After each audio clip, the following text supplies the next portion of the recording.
Louvado seja Deus. Deus abençoe pelo hino, viu? Aliás, Deus abençoe o louvor, né, de forma geral. Sempre, né, mas hoje em especial. Tudo bem com os irmãos?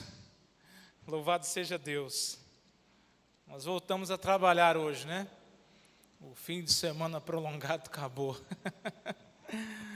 Não é, Wender? Meus irmãos, abra a sua Bíblia no livro de Romanos. Romanos capítulo de número 8.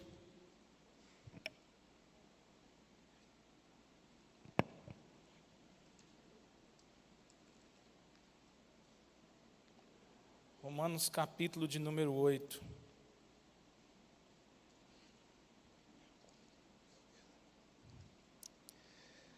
Louvado seja Deus. Romanos capítulo número 8, nós vamos ler a partir do verso 1.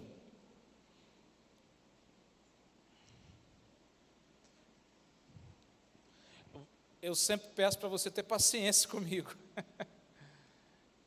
Nós vamos ler 12 versículos. O assunto é muito denso, mas a gente vai devagar e Jesus vai ajudar a gente.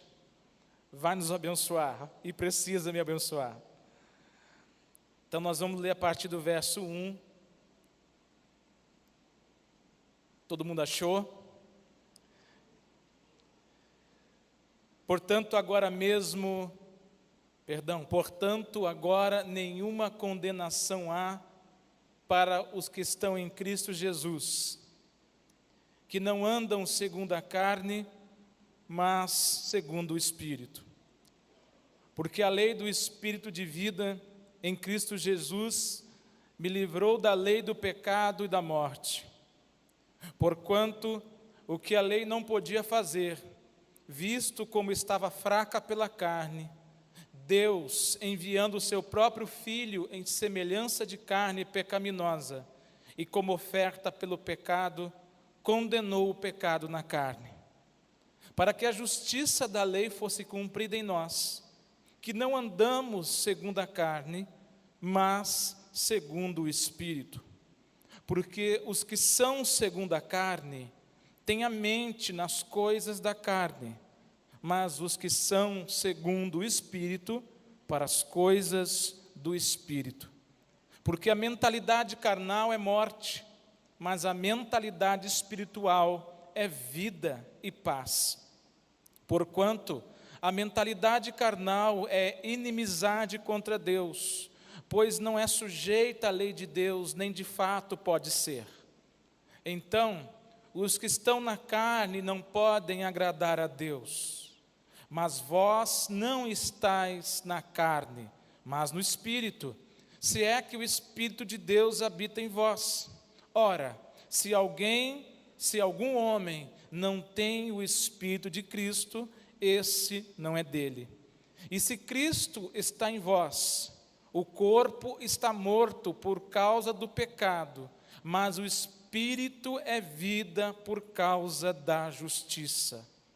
Mas se o Espírito daquele que ressuscitou a Jesus dentre os mortos habita em vós, aquele que ressuscitou a Cristo dentre os mortos também vivificará os vossos corpos mortais pelo seu Espírito que habita em vós.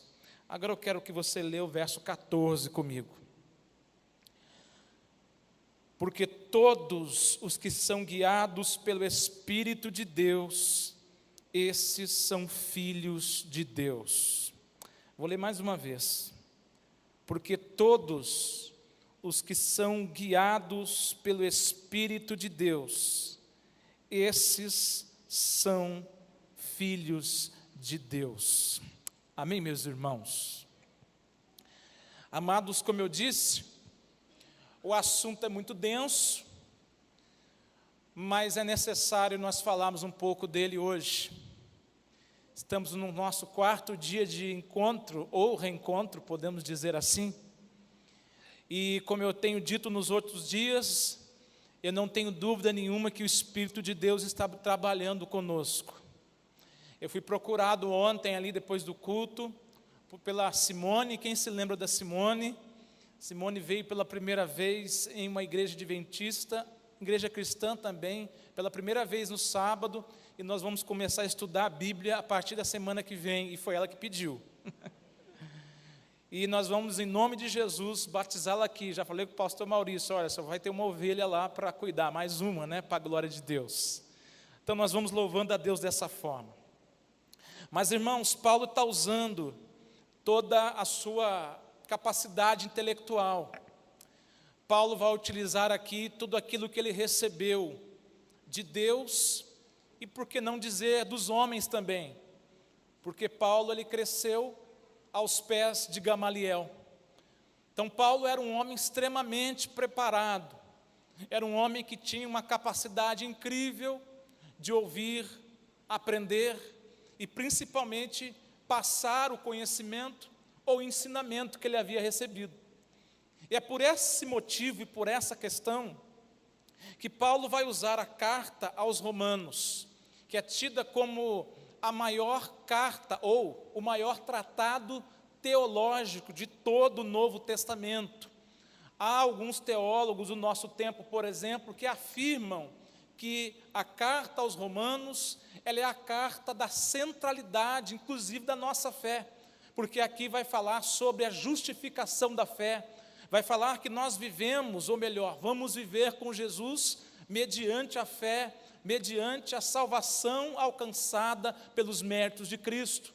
É a carta aos Romanos que traz essa centralidade teológica para os nossos corações e principalmente a igreja. Estou dizendo isso aqui só para algum tipo de apontamento, para você entender o quanto essa carta é importante. É tão importante, para que você guarde no teu coração, por exemplo, que a carta aos Romanos, ela também é o assunto central de Martinho Lutero, é o assunto central de João Calvino, de Jacó Armínio. Os reformadores utilizam a carta aos Romanos, não aos romanos, né, mas a igreja que está em Roma, como a centralidade para sistematizar a reforma protestante, como nós conhecemos hoje. Mas vamos direto ao assunto, né, meus irmãos? Certo é que Paulo ele faz o seguinte aqui, a partir do capítulo 5, Paulo vai dar razão, vai dar vazão à ligação, à nossa ligação com a natureza carnal, com a natureza pecaminosa e também da igreja com Cristo. No capítulo 5 de Romanos, Paulo vai dizer assim, que por causa de um homem, Adão, o pecado entrou no mundo, e porque o pecado entrou no mundo, todos pecaram, e porque todos pecaram, todos merecem morrer, receberam a morte, por causa do pecado de um, que é Adão. Mas também no capítulo 5, ele também diz, todavia, pela obediência de um também, Jesus Cristo nosso Senhor, a vida também entrou no mundo, a saber, pelo nosso Senhor Jesus Cristo, pela obediência de Jesus, a vida, não é essa vida que nós recebemos aqui, essa vida terrena, mas a vida no santuário, no celestial, na presença de Deus, a vida eterna também entrou no mundo pela obediência de Cristo.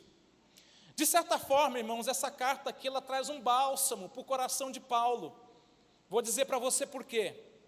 Porque Paulo é um homem como eu e como você, sujeito a todas as intempéries da vida, sujeito às tribulações, sujeito às angústias, sujeito às agrúrias da vida.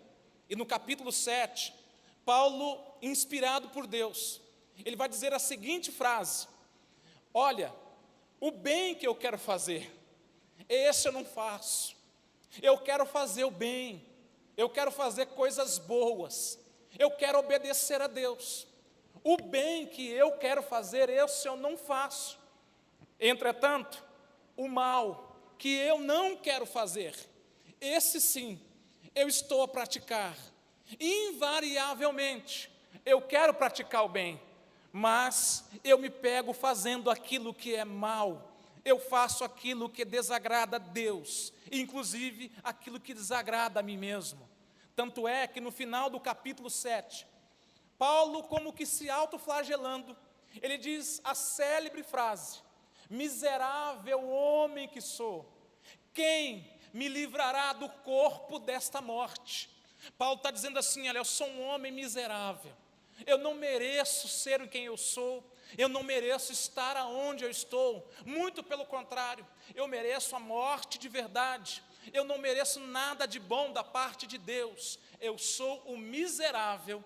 Aí ele começa o capítulo de número 8, e eu quero que você entenda, por favor, que Deus trabalha dessa forma, que o Espírito Santo trabalha dessa forma. Eu quero que você imagine ele terminando o capítulo 7, escrevendo, dizendo que é um miserável, mas ele começa o capítulo 8, que você leu comigo, dizendo: portanto, agora, nenhuma condenação há para aqueles que estão em Cristo Jesus, que não andam segundo a carne, mas segundo o Espírito de Deus. Louvado seja Deus.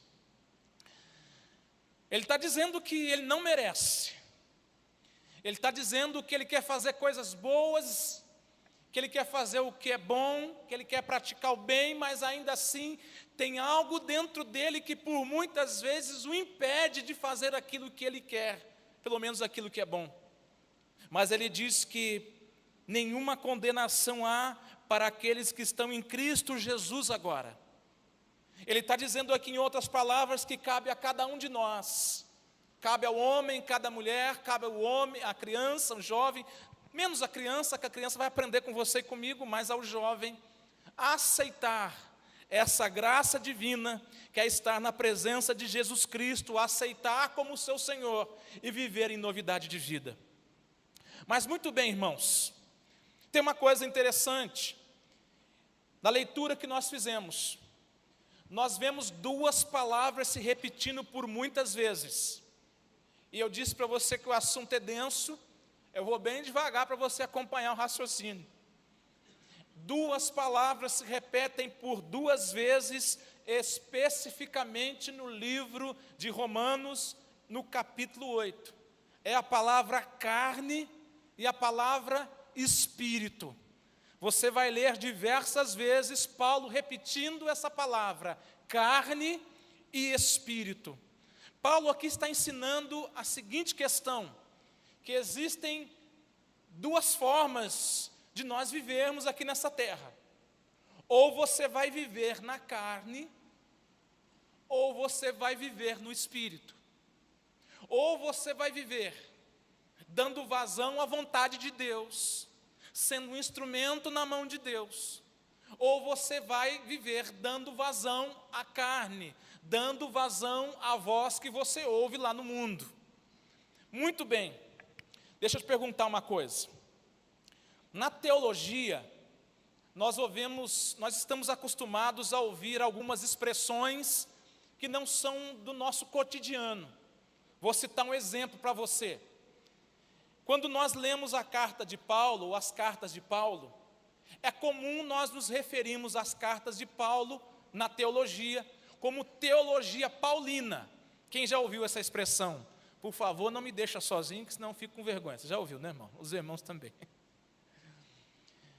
Quando você lê, por exemplo, alguns escritos de Lucas, Evangelho de Lucas e o livro de Atos dos Apóstolos, nós nos referimos aos escritos de Lucas, a teologia lucana. Outro exemplo, quando nós nos referimos aos escritos de João, normalmente nós falamos que nós estamos lendo a teologia joanina, que são os escritos de João. Por que eu estou dizendo isso para você? Porque esses homens, eles vão citar aqui qual é a ação da carne e qual é a ação do Espírito sobre nós. Vou citar um exemplo e vou devagar para você entender o que eu quero dizer. Na teologia lucana, nos escritos de Lucas, Lucas fala da ação do Espírito na esfera da capacitação. Como assim, meu irmão? No Evangelho, não no Evangelho, mas no livro de Atos dos Apóstolos, no capítulo 1, e verso de número 8, lá está escrito assim, ó: e recebereis poder, ao descer sobre vós o Espírito Santo, e serão minhas testemunhas em Jerusalém, em Samaria, em toda a Judéia e até os confins do mundo. Na teologia lucana de Lucas, Lucas fala da ação do Espírito na esfera da capacitação. Ele vai dizer que Deus vai enviar o seu Espírito sobre os homens, como realmente enviou, e vai capacitar esses homens para fazer coisas extraordinárias, em nome de Jesus. Quando nós formos, e realmente fomos, capacitados por esse Espírito, nós seríamos pregadores do Evangelho, nós cantaríamos com uma graça tão grande que corações seriam tocados, nós levaríamos o Evangelho do reino até os confins da terra. Prova disso é que o derramamento do Espírito em Atos 2 faz o quê? Faz com que os homens sejam tomados em línguas repartidas como de fogo, e é controvérsia até o dia de hoje. No mesmo capítulo 2, nós vemos Pedro pregando e quase 3.000 almas se rendendo a Jesus. No capítulo 3, todos conhecem essa história. Nós vemos João indo até o templo na hora da oração, vendo um homem que estava ali, um pedinte, pedindo esmola. Ele olha para aquele homem e libera a célebre frase: não tenho prata e não tenho ouro, mas que eu tenho, eu te dou. Em nome de Jesus Cristo, levanta e anda. Lucas vai tratar da ação do Espírito na esfera da capacitação. Deus nos capacitando para fazer coisas que aos olhos humanos seriam impossíveis. Agora tem algo ainda mais formidável. Por quê? Porque João, na teologia joanina, João vai tratar da ação do Espírito na esfera da regeneração. Quem não conhece o capítulo 3 do livro do Evangelho de João? O que acontece no capítulo 3? Lá a Bíblia diz que há uma conversa entre Nicodemos e Jesus. Nicodemos é um maioral, ele é um grande entre os fariseus, e a Bíblia diz que ele vai ter com Jesus pela noite. Alguns teólogos dizem que é porque ele queria fugir dos olhos da multidão. Outros vão dizer que ele estava querendo, na verdade, ir até Jesus, porque Jesus estava disponível a qualquer momento. Enfim, as duas versões são coerentes. Certo é que ele se encontra com Jesus, e quando ele olha para Jesus, ele diz assim: Rabi, verdadeiramente eu vejo que tu és um homem de Deus, porque ninguém pode fazer os milagres que tu faz, se não for Deus junto com ele, se não for um homem enviado por Deus. Jesus não dá muito assunto para ele, né? E Jesus olha para ele e diz assim: olha, aquele que não nascer de novo, ele não herdará o reino de Deus. Nicodemos não entende a conversa, e ele diz assim: olha, como pode um homem nascer de novo, sendo já grande? Dá para voltar para o ventre da sua mãe e tornar a nascer? Aí Jesus diz para ele assim: não, porque aquele que nascer da carne é o quê? Carne, e aquele que nascer do Espírito é Espírito. Ele está dizendo o seguinte: quem é batizado nas águas aqui, por favor, só dá um toquinho com a mãozinha assim, não fica bravo comigo não. Você sabe o que Jesus está dizendo ali? Para você e para mim? Que quando você se batizou, você já sabe disso, mas vai escutar um pouquinho. Quando você escolheu se batizar, quando você escolheu entregar a sua vida para Jesus, tinha um homem, uma mulher lá, não tinha? Que gostava de bastante coisa que não prestava muito, não é? Gostava de muita coisa, tinha muitos vícios. Alguns vieram com muitos, que demoraram anos para ser retirados, inclusive. Mas Jesus estava dizendo assim: olha, vai ter que morrer esse velho homem, para nascer alguém que é novo aí. Essa velha criatura vai ter que morrer, e vai ter que nascer alguém novo, uma nova criatura, uma nova pessoa, agora regenerada em Cristo Jesus. E eu fico pensando às vezes, que eu converso com muita gente, eu tenho certeza aqui que alguns conversam também. E eu tenho percebido nos últimos tempos, nos últimos momentos, muitos irmãos muito arredios, né? Muito irritados com as coisas, pessoas muito reativas, pessoas que não perdem a oportunidade de reagir, de rebater, de tomar uma atitude daquelas que tomavam antigamente, que não perde a oportunidade de usar o braço, de usar a língua, de usar a força da palavra. Deixa eu dizer uma coisa para você em nome de Jesus. Quando Cristo disse para esse homem, para Nicodemos, que ele precisava nascer de novo, ele estava dizendo para mim também, estava dizendo para a igreja: quando você toma uma decisão de nascer de novo nas águas, aquele velho homem, ele tem que morrer, e tem que dar lugar para uma nova criatura, regenerada em Jesus Cristo. É por isso que a teologia de João vai falar a respeito da ação do Espírito na esfera da regeneração. Aqueles que têm o Espírito de Deus, eles são renovados e regenerados por Jesus Cristo, pasmem, todos os dias, para a glória de Deus, todos os dias. Para você não perder o fio da meada, Lucas fala da ação do Espírito na esfera da capacitação. Deus nos capacitando, Deus nos fortalecendo, Deus todos os dias nos dando graça, Deus todos os dias nos fortalecendo, fazendo você levantar de manhã, fazendo você ler a Bíblia, fazendo você estudar a palavra, fazendo você cantar os louvores. É a ação do Espírito nos capacitando para viver nessa terra terrível. João vai dizer que o mesmo Espírito também nos regenera. O Cláudio precisa ser uma nova criatura, a Maria precisa ser uma nova criatura, o José precisa ser uma nova criatura. Nós precisamos ser novas criaturas. Esses dias eu estava conversando com uma pessoa, e ele é desses do reteté de Jesus, do Espírito Santo, que você deve conhecer muito bem o que estou falando. Eu estava conversando com esse irmão, e ele estava falando assim: irmão, eu fui na igreja ontem, e a igreja foi uma bênção, e a gente louvou, e o culto demorou 3h30, eu falei: oxente, e nós louvamos, e nós cantamos, e nós ficamos tão felizes, e quando eu cheguei na igreja, eu senti a presença do Espírito Santo, e foi muito lindo. Aí eu fiquei olhando para a cara dele assim, ele falou para mim: você não vai dizer nada não? Eu falei assim: eu estou tentando entender o que você está dizendo.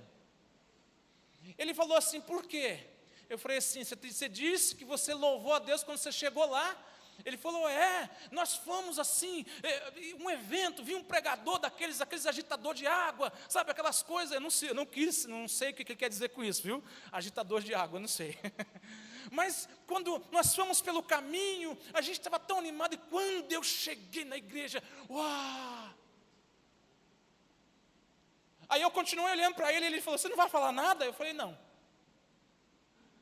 Ele falou assim: por quê? Porque, escuta bem o que eu vou te dizer, irmão, você vai me chamar de um crente bem chato, você vai ficar com raiva de mim, você vai ficar 3 semanas sem entender a minha ligação. Mas escute bem o que eu vou te dizer, com essa eu não vou perder de jeito nenhum. Eu não chego na igreja para adorar.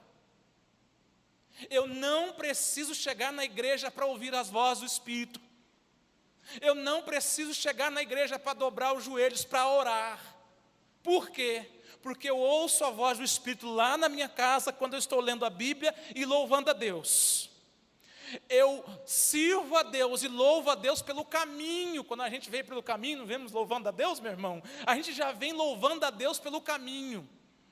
Eu não preciso dobrar o meu joelho na igreja para falar com Deus, porque isso já tem que ser uma situação qualitativa de vida. Eu faço isso na minha casa, louvando a Deus. Por quê? Porque a minha casa e a minha vida é a extensão da igreja. Aonde eu estou, aonde eu vou, eu não preciso dizer eu congrego lá, eu congrego aqui, porque eu sou representante de Jesus, aonde eu estiver. Por quê, meu irmão? Pelo simples fato de eu ter nascido de novo. Você nasceu de novo, você não é qualquer coisa. Você não é qualquer um, você nasceu de novo. O Espírito Santo te capacita, o Espírito Santo te regenera, o Espírito Santo te fortalece. Nós não somos qualquer coisa. Então, quando eu saio de casa, eu já saio louvando, eu já saio adorando. Por quê, irmão? Ora, meu irmão, é óbvio, porque eu sou cristão. Eu vou falar um negócio aqui que me deu vontade também. Não fala não, irmão, vai dar problema. Vai dar problema mesmo, eu vou falar. Eu entrei no carro de um irmão esses dias, ele vai ver esse vídeo que eu vou mandar para ele. Eu entrei na carro do irmão. Irmão, você entra no carro dos outros para ficar olhando? Eu falei, não, eu tenho 2 olhos que é impossível não ver, só se arrancar. Aí eu estou vendo um bocado de CD assim, ó, no porta-luva do irmão. O carro estava quebrado, o porta-luva ainda denunciando ele. Aí eu comecei a fuçar, a gente tem uma certa intimidade, eu comecei a fuçar naquilo. Aí eu vi CD de Zeca Pagodinho, de Raça Negra, de não sei o quê. Eu falei, você está rindo? Você conhece alguém assim? Eu vou falar uma coisa com todo respeito, com todo amor, em nome de Jesus para você. Não entra dentro da cabeça do irmão, claro, não entra dentro da minha cabeça. A Bíblia diz que uma fonte não pode jorrar 2 tipos de água. Ou jorra água doce, ou jorra água salgada. Não dá para adorar 2 tipos de deuses. Você vai amar um e vai aborrecer o outro. Paulo está tratando exatamente desse assunto aqui. Ele está dizendo aqui, olha, ou você vai andar no Espírito de Deus, ou você vai andar na carne. Ou você vai andar no Espírito de Deus, ou você vai passar parte do teu tempo ouvindo TikTok. Não dá para ser as 2 coisas ao mesmo tempo. Então, a teologia vai falar desses homens que o Espírito vai nos capacitar. E o Espírito vai nos regenerar, está claro isso para você? Só que na teologia paulina, Paulo vai tratar da mesma ação do Espírito, fazendo o que com você e comigo? Se você ler aí comigo o capítulo 8 ainda, lá no verso de número 18, se quiser ler, pode ler, mas eu vou falar para você. Ele está dizendo assim, olha, estou certo que a tribulação desse tempo presente não é nada comparada à glória que nos há de ser revelada. Sabe o que Paulo está dizendo? Se você der ouvidos à ação do Espírito de Deus, se você ouvir Deus, se você seguir a Deus, através do Espírito de Deus, toda essa tribulação que nós vivemos, e vivemos mesmo, não será nada comparado, aliás, não é nada comparado à glória que nos há de ser revelada naquele grande dia. Paulo vai falar da ação do Espírito na esfera da santificação. O Espírito nos regenera, o Espírito nos capacita e o Espírito nos santifica para adorarmos a Deus na beleza da sua santidade. Em 2002, eu já ouvi essa história aí de algum jeito, mas eu conheço a verdadeira da boca de quem viveu. Não vou citar o nome dele, porque vai para o YouTube isso aí, isso dá um problema. Em 2002, você conheceu o Alex? Lembra do Carandiru? Lembra, né? Está ali um testemunho, depois você vai falar com ele essa conversa. Eu conheci e falei o nome do rapaz.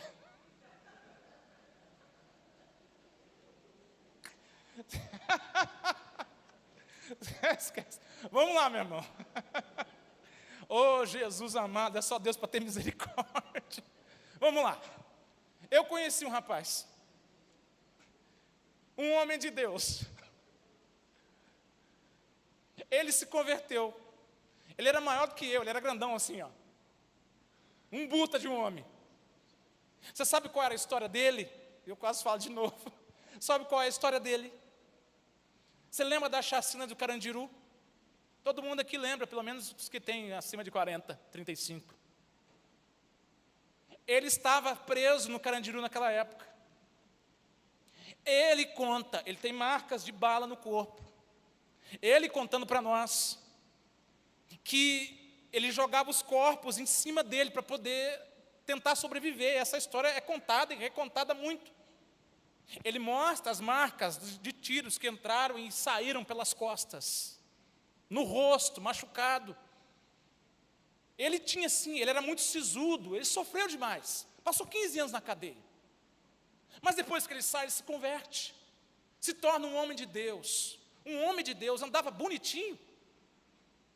Não perdia um culto. Eu lembro que eu não era cristão ainda, eu ficava fazendo gracinha com ele. E o povo falou: Cláudio, fica brincando, tu não sabe, fica cutucando a onça com vara curta. Eu falo assim: não, rapaz, ele é crente, tu não é crente, ô fulano? Ele é, eu sou crente. Pelo menos até onde eu sei, eu sou. Eu fiquei com medo daquele dia. Mas eu convivi com ele 4 anos, ele me convidou para ir para a igreja. Aliás, ele foi uma das pessoas que me levaram à primeira igreja evangélica que eu entrei na vida. Um homem de Deus, eu estou falando para você que é um homem de Deus. Aí, eu lembro que eu vou para a igreja, a minha namorada que depois virou noiva, que hoje é esposa, também foi para a igreja.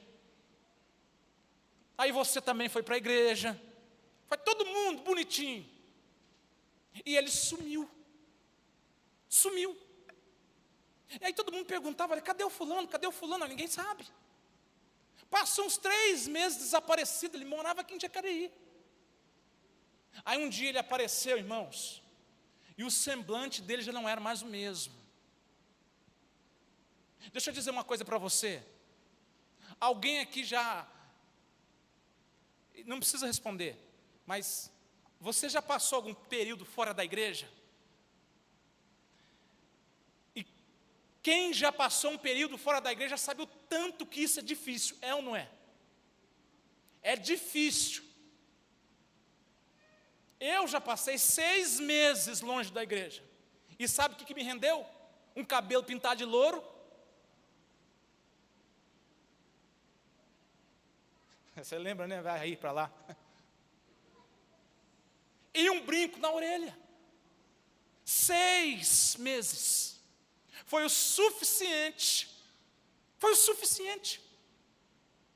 para desconstruir toda aquela graça, sabe, que a gente passa pregando, passa orando. É o suficiente. O diabo só precisa de uma oportunidade, irmãos. A gente passa a nossa vida dando mole, né? A gente passa a nossa vida dizendo assim: olha, hoje não, amanhã não, depois quem sabe, sábado que vem eu vou na igreja, 2 vezes por mês eu vou na igreja, de 100 em 100 eu vou na igreja. Satanás não, ele só quer uma oportunidade, só uma. Ele está esperando você assim, ó. Ele vai bater aqui e vai esperar você cair aqui. Eu fiquei 6 meses e deu bom. Ficou essa coisa que eu estou te falando aí. O Alex apareceu com o semblante caído. Aquela graça, sabe, aquela alegria. Sabe quando você olha para o irmão Zezinho? Irmão, eu estou falando para você, eu estou apaixonado por você, rapaz. Você é um rapaz bom. Um homem de Deus. Não é verdade? Quando a gente vê as irmãs louvando, a gente não vê uma graça. A gente vê a bênção, a presença do Espírito. É verdade. É verdade. Mas o Alex estava destruído, semblante caído, já não era mais a mesma pessoa. E nós fomos visitar o Alex sentou com a gente, conversou 4 horas. E sabe o que ele me disse? Ele disse o seguinte: irmão, eu caí, eu troquei Deus por uma noite de prazer. E pior do que isso, eu saí numa noite dessa, eu bebi, eu usei todo tipo de droga, eu destruí a minha vida de novo. E o pior não é isso. Eu conheci uma moça e passei uma noite com essa moça. E quando eu acordei de manhã, ela não estava mais perto de mim. Mas eu encontrei lá no espelho da minha casa, escrito de batom: adeus e bem-vindo ao mundo da AIDS. Eu nunca mais vi ele. Eu nunca mais vi. A gente nunca mais viu. Nunca mais, não sei. Mas esse é o maior exemplo que eu tenho na minha mente, no meu coração, do que é capaz de acontecer com alguém que larga a presença do Espírito e anda segundo a carne e vai pela vontade do mundo.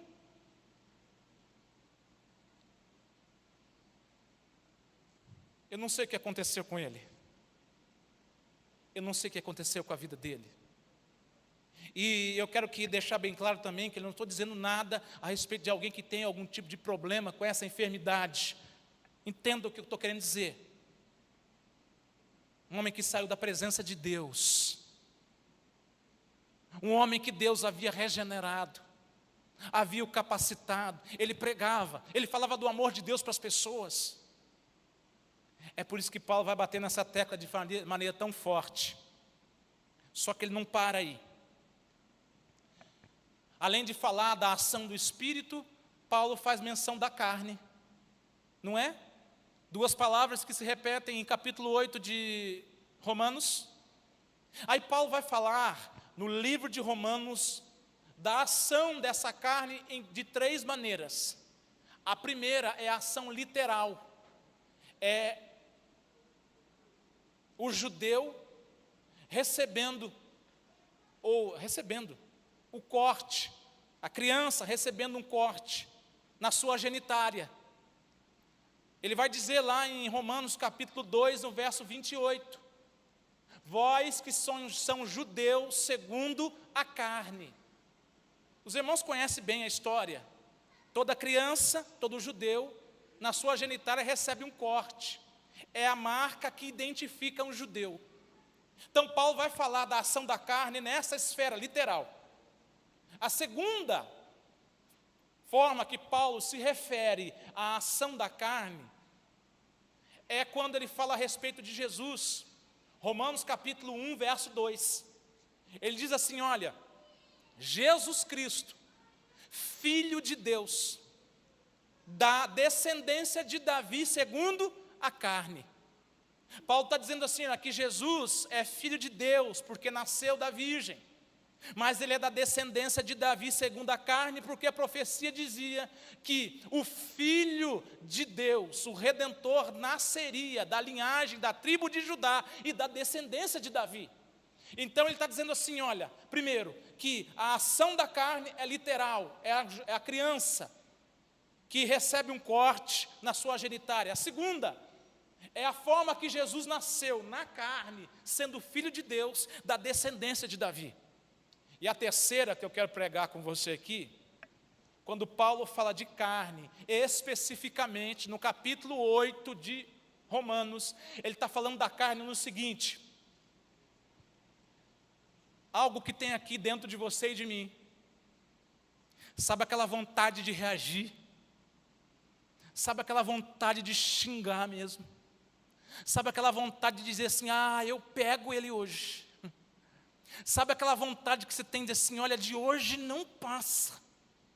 Eu estou fazendo, estou aguentando, mas de hoje não passa. Paulo está falando que essa carne é algo que tem aqui dentro de nós.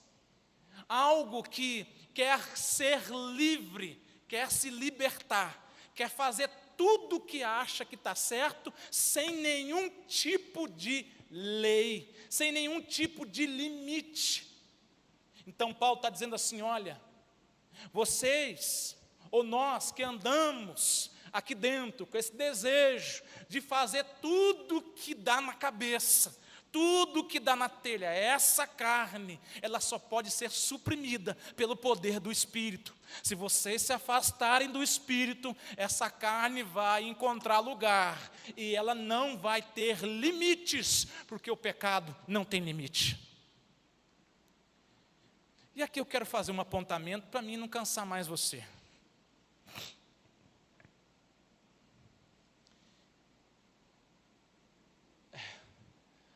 Eu estou dizendo a semana toda que a gente está vivendo dias difíceis, né? Estamos ou não estamos? Deus me livre. Nós estamos vivendo dias difíceis. Para pregar o Evangelho não está fácil não, irmãos. Eu fui pregar em uma igreja das nossas, porque cabe fazer uma autocrítica. Eu estava aqui na plataforma, aí eu não sei se o irmão viu algum vídeo, alguma coisa que eu falei na vida aí. Aí o irmão chegou para mim e falou assim, lá em São Paulo, falou assim, irmão, o que foi? Vai mais devagar hoje, porque a gente tem uma meia dúzia de irmãos visitando a igreja. Você sabe como é que é? Eu falei, é claro que eu sei, imagina, fica tranquilo. Eu comecei pregando, e quando faz essas coisas comigo, eu já fico com o rabo preso, já fico doido, já fico agoniado. A minha esposa sabe quando eu estou agoniado, ela já busca água para mim, e já começa a fazer sinal para mim, acorda, se levanta, faz alguma coisa. E eu comecei a pregar devagarinho, igual eu falei aqui no sábado, comecei a pregar devagarinho. Daqui a pouco, irmão, não tem jeito. Tem um trem que entra aqui no coração da gente que... E eu comecei a falar sobre uma questão que está muito, Wender, muito em evidência hoje, muito em evidência, que é a graça barata. Alguém já ouviu falar dessa graça barata? Já ouviu falar da hipergraça? Já ouviu falar da teologia liberal? Você já ouviu essa coisa aí? Pois é, se não ouviu, vai chegar já aqui. Que trata tudo como se fosse tudo normal, está tudo certo. E essa teologia liberal, ela é tão diabólica. Você sabe por quê? Que o primeiro, ela nega a necessidade da lei de Deus. Então o problema já começa aí. Ela nega a necessidade da lei de Deus. Segundo, ela nega a necessidade da santificação. Ela nega a necessidade do fruto do Espírito. Ela nega a necessidade que o cristão, ele recebe da parte de Deus frutos. Para produzir frutos, para quê? Para o crescimento da igreja, edificação da igreja, fortificação da igreja, para o anúncio do Evangelho. Então ela nega a necessidade disso. E tem dois pregadores aí. Mas, irmão, não cito o nome não, vou citar sim, e o pastor Maurício depois que briga comigo. Escute só. Um deles chama-se Tiago Brunet. Alguém conhece Tiago Brunet? Pois é, ainda bem que eu não estou sozinho nesse trem. E o outro chama-se Dave Leonardo. Alguém conhece? Conhece, Wender? Depois vocês pesquisem. Tiago Brunet e Dave Leonardo. Tiago Brunet é um coach espiritual. O que ele ensina, irmão? Ensina que você pode ser vencedor usando a palavra de Deus e está tudo certo. Não precisa de espírito, precisa de igreja, precisa de nada, precisa de conversão, de nada. Você só vai lá, ouve palavras de autoajuda e está tudo certo. Mas por que você está citando o nome dessa turma? Por um motivo. Só por um motivo. Qual é? Um deles citou a seguinte frase, escuta só. Ele disse assim: irmão, olha, vem para cá, aceita Jesus. Jesus é igual a você, Jesus foi igualzinho você, sentiu as suas dores, sentiu as suas angústias. Se Jesus estivesse lá no Éden, ele comeria do fruto também. É para morrer um trem desse, não é não? Por quê, irmão? Porque isso é uma heresia descabida. E eu não posso, e nós não podemos ficar calados diante de um trem desse. Isso não é verdade. Jesus jamais seria coparticipante da entrada do pecado no mundo. Jesus desceu, se fez homem, parecido conosco, sentiu fome, sentiu sede, sentiu o efeito do pecado sobre o seu corpo, ponto. Mas ele era Deus, porque em tudo ele não pecou. Então, quando eu escuto essas coisas, se você quer saber mais, a plateia está cheia de jovem, está cheio, mas está lotado, tem gente que paga ingresso para ver essa turma. E me perdoe, irmãos, por às vezes me exaltar um pouquinho.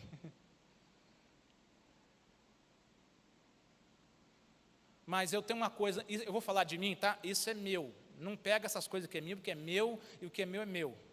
Eu acho que quando a gente se converte para fazer as coisas direito.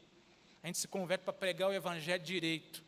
Evangelho, irmão, mensagem, me perdoe, como ex-pastor pentecostal, eu vou ter que dizer isso para ti. Mensagem não é para agradar a plateia. A mensagem não é para agradar as pessoas, não é para fazer carinho no ego de ninguém. Mensagem é para trazer transformação. A mensagem precisa trazer mudança. A mensagem precisa trazer conversão de almas. A mensagem precisa mudar atitudes. A mensagem precisa nos atrair para perto de Deus. Não achar que a igreja é um ponto de entretenimento. Mensagem tem que mudar a nossa vida. E está tudo bem se você não concordar também. Nós somos cristãos em Jesus. Eu quero encerrar lendo a última frase aqui.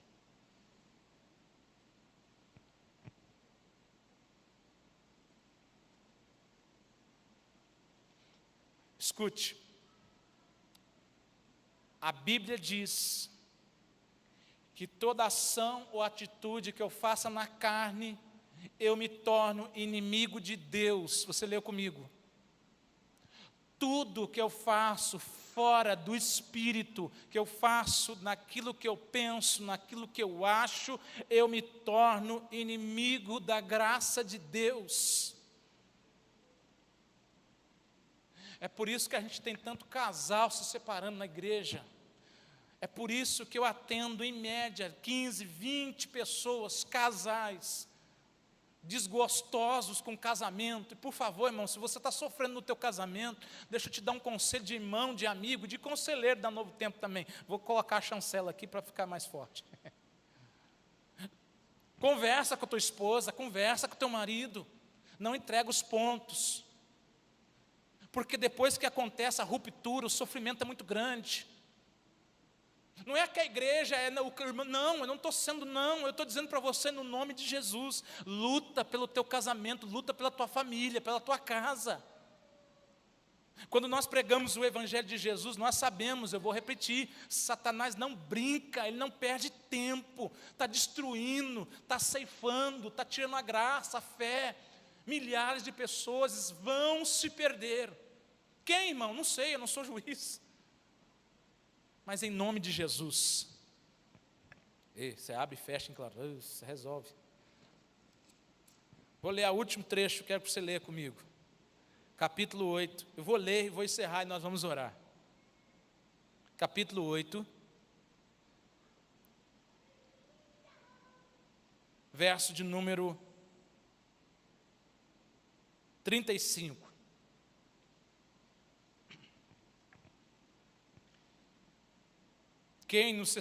Quem nos separará do amor de Cristo? Será a tribulação, ou angústia, ou perseguição, ou fome, ou nudez, ou o perigo, ou a espada?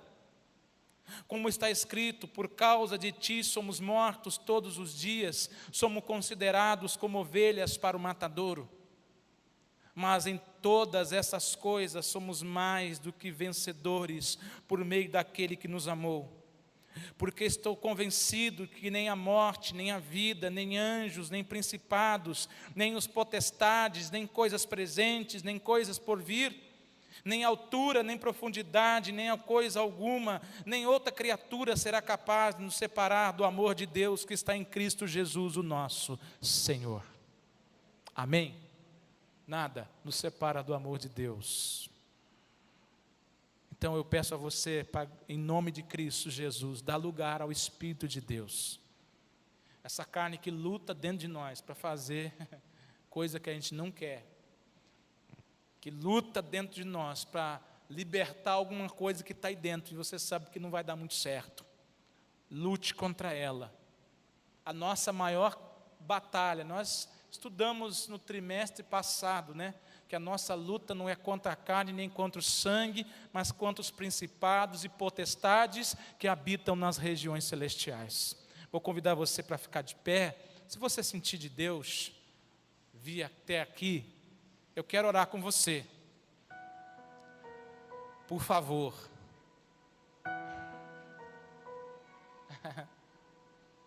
Já estamos na metade do caminho, irmão, 50%, hein? Vamos lá, que só tem mais 4 dias para você me aguentar aqui. Eu quero fazer uma oração especial. Posso tomar a liberdade de fazer isso? Eu soube pela sua esposa que o Senhor vai operar amanhã.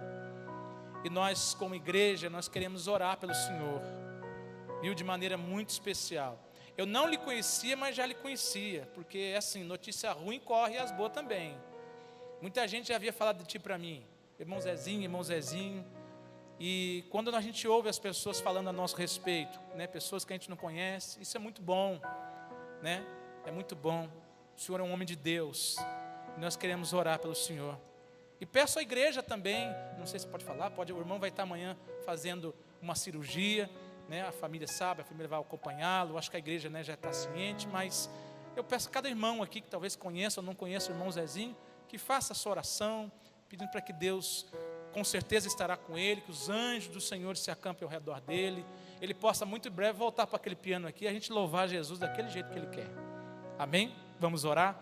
Maravilhoso Deus e Pai que estás nos céus, bendito e louvado seja o teu nome, Senhor.